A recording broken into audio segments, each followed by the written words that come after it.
Hello everybody!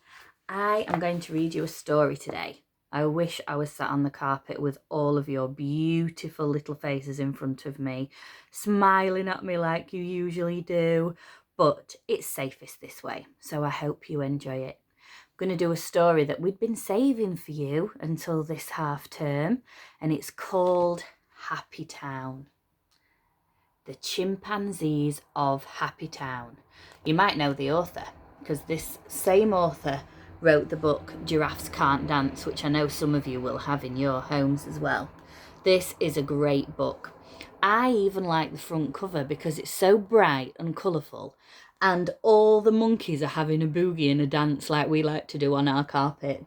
It's a lovely book. I hope you enjoy it just as much as I do. The Chimpanzees of Happy Town. Just let you see all the pictures.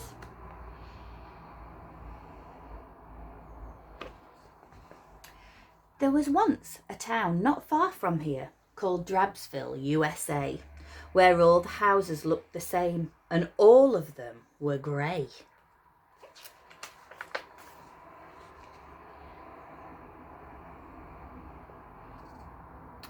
There were no parks to play in.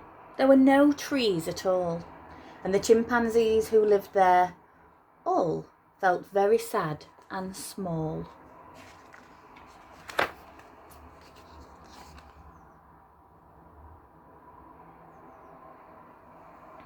Now, Chutney was a traveller. He travelled far and wide, and he came home with a box one day, which had a seed inside.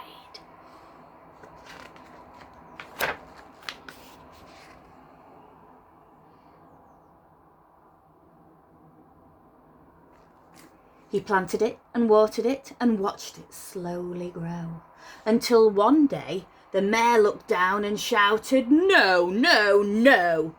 From way up in his palace he had spotted Chutney's seed, and now he bellowed, "Chop it down, destroy that ghastly weed."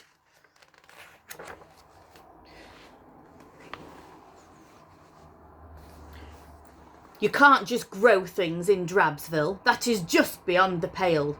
Guard, seize that wretched chimpanzee and throw him into jail.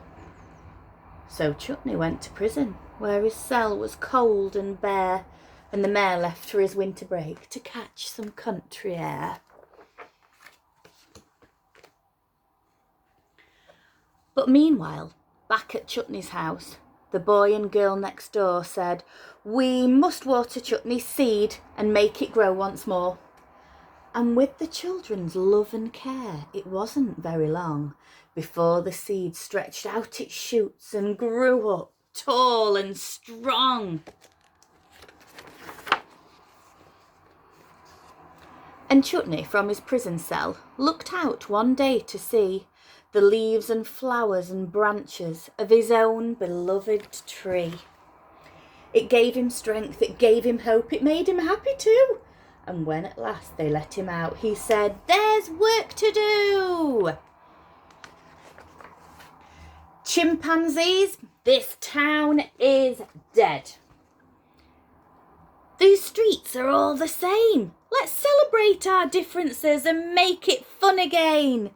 Let's make our houses colourful. Let's pull our fences down. And while we're at it, why not change its name to Happy Town?" The chimpanzees fell silent. These were stirring words to hear. "He's right," they said. "That Chutney's right." And they began to cheer. Hooray! "I'm going to paint mine pink," one said. "That's what I'm going to do. Then I'm going to climb up on the roof and paint the chimney blue. My windows will look fabulous without those iron bars, and the walls will be a symphony of flowers and hearts and stars." Then Chutney stopped and looked up at the palace of the mayor. "The children need a place to play," he said. "Let's build it in there." So they pulled the palace down and built a playground with some swings, a roundabout, a rocket ship, and loads of other things. Look Look at all those things. It looks brilliant. "Let's have a party," Chutney said, "with yummy things to eat." There were sausages and ice cream. They were dancing in the street. Oh, looks amazing. It's my kind of party. And everyone was happy now, except, of course, the mayor, who came back to his palace. But his palace wasn't there. "What's happened here?" he said. "Enough! Guards, seize them, everyone!" But the guards, of course, just laughed and said, "We're having too much fun!" So they put the mayor in prison, where he settled in quite well, until one day the new mayor came and opened up his cell. Mayor Chutney said, "You see my tree? Well, now I hope you know that everything that we cut down will find a way to grow. And things will always blossom if we dare to set them free. It's no different for a little flower as for a chimpanzee."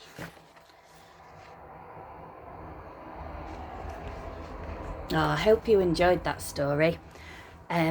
This week, me and Mrs. Wemban will be setting you some learning all about that story. So I really do hope you enjoy it. It's been nice to share a story with you. I'm looking forward to seeing all your faces, and me and Mrs. Wemban are so loving getting all your emails in every day. It really makes us smile. We both miss you very much. Sending you lots of love.